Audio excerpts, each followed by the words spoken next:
Poor preparations on the federation side has been largely blamed for the eventualities that rocked Harambee Stars camp ahead of the team's departure to Cape Verde.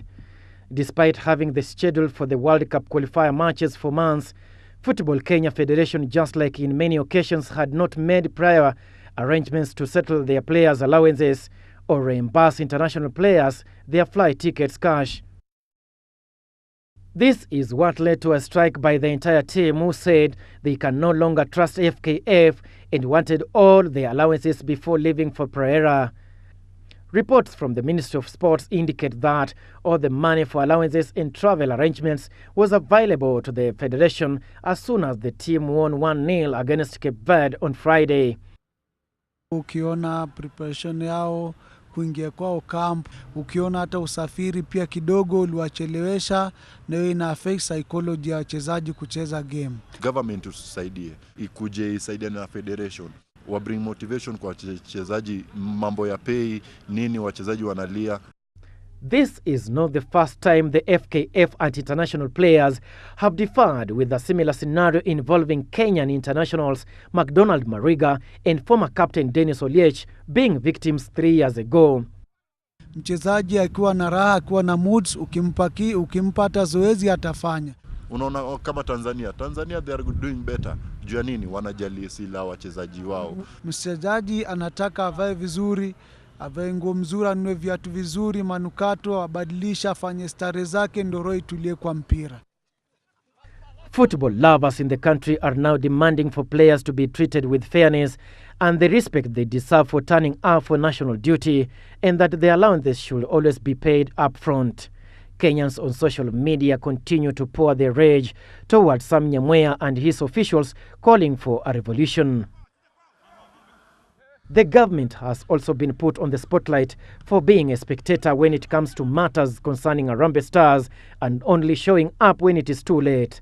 This can be well illustrated by the arrival of Hassan Wario at the Wilson Airport 10 hours after news of the team being stranded broke out. Government utusaidie juu tukiongea national team ni kitu inahusiana na Kenya.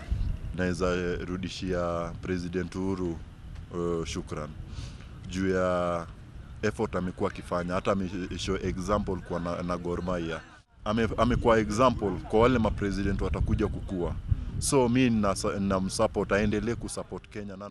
This comes even as the country prepares for the football elections slated for December, with all eyes now on the delegates to deliver a new and credible office and who is likely to bring down Nyamweya. NEC members wote, pengine pale federation inaendeshwa na mtu mmoja ama wawili, lakini wale NEC members wangu wengine ni kama hali yao ni kama mimi. Hawajui jambo lolote ambalo linaendelea. Ni watu wanachukuliwa tu kama tunachukuliwa tu kama maji hivi ya bahari. Serikali ikiingilia mambo ya football ya Kenya itasaidia kabisa. Kitu serikali inaweza fanya ni waongee na federation ya Kenya, sit down waongee. Football management has fallen to an all-time low, with allegations of corruption and mismanagement of funds bedeviling the federation now and then. If an individual is involved in corruption, even an individual is involved in money laundering, that individual must be dealt with. The latest development has led to Sam Nyamweya being grilled for hours after the delayed departure of the national team to Cape Verde for their second World Cup qualifier. Wasikufe moyo, waeke bidii, uenda siku zijazo mambo itabadilika na itakuwa vile kule kuko.